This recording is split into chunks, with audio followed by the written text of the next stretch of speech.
एकदा एक जणने अशी छोटीशी जेवणने हॉटेल टाकी होती, शुद्ध शाकाहारी जेवणने, साधं बाधं जेवण भेटे. आता गिऱ्हाईक बी असं जेमतेमच चाले. पण हळूहळू हळूहळू गर्दी वाढायला लागली. तर एक व्यक्ती असा होता तर जेवायला गर्दी तो जेवण करीत आहे, पण असा बरोबर गुंगारा दिसन बिल न देताच तो निघे जाय. रोज ये तर एक गिराईक नाही देख की 8 रोज जाय 10 रोज जायत आपण या माणूसले देखी राहणोत की अहो जेवण बिवण करत, पण गर्दीना फायदा लिहिलेत आणि असं बरोबर पैसा देत नाही. आणि आपण आटे रोज ही राहणोत जी राहणोत पैसे दे राहणोत आणि मालक बिचारा गरीब माणूस आहे. तर मग तो त्या मालक जोडे येऊ ना सांगायला लागणार म्हणे ऐदा का म्हणे भाऊ, तो जो माणूस जाई राहणार म्हणे तुम्ही 10-15 रोज जाय ना देखील राहणं म्हणे तो जेवण करत, पण गर्दी मग बरोबर आता येईन गोष्टी सण तुनं ध्यानच नाही की तो असा पैजात आणि बिल देत नाही मी तुझं ध्यान मान देणं म्हणे. तो हॉटेलना मालक म्हणे हाय हॉटेल फक्त त्यांना आशीर्वादमुळे चालू शे म्हणे. तो जर जास ना म्हणे बिगर बिल देवाना फक्त त्यांना आशीर्वादमुळे आई चाल राहिनी तो शे म्हणचं नाही हॉटेलचे म्हणे.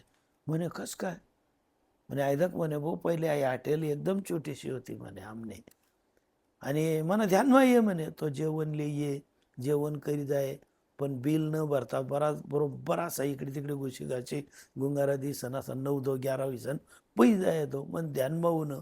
पण आता भानगड करता येत नाही. मग मी एक रोज त्यांना पाठलाग काय म्हणे आणि पाठलाग करत असताना मी देख तर तो सिग्नलवर उभा राहायचं आणि भीक मागस म्हणे. तर तो भीक मागणारा माणूस सिग्नलवर उभा राहे आणि मी ठराव म्हणे आता सकाळी येत. तर तो सकाळ काय जाय म्हणे नेमकं, तर तो हॉटेलना बाहेर उभा होता. तर तो काय म्हण राहता त्यांसाठी मी नुसतं गुपचूप जाई तर बाजूला उभा राहिनो म्हणे.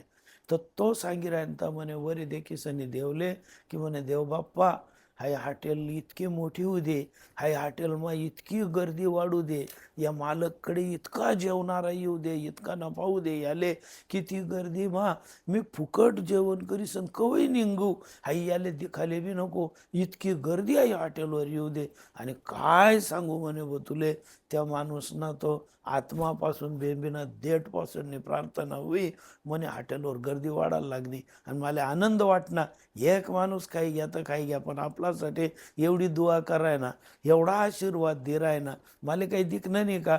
पण त्या दिवस पाहिजे इथली गर्दी वाढणे तो रोज यस म्हणे, पण मला माहीत शे हाऊ जोपर्यंत आशीर्वाद देणारा चित्त आहे आपले कमी पडणार नाही. म्हणजे मला एकच सांगणं आहे आपला प्रयत्न स्वर आपण मोठा होतच, पण कोणा तरी आशीर्वादने आपले गरज राहत हाही मात्र पक्क ध्यानमा ठेवा. जय सीताराम.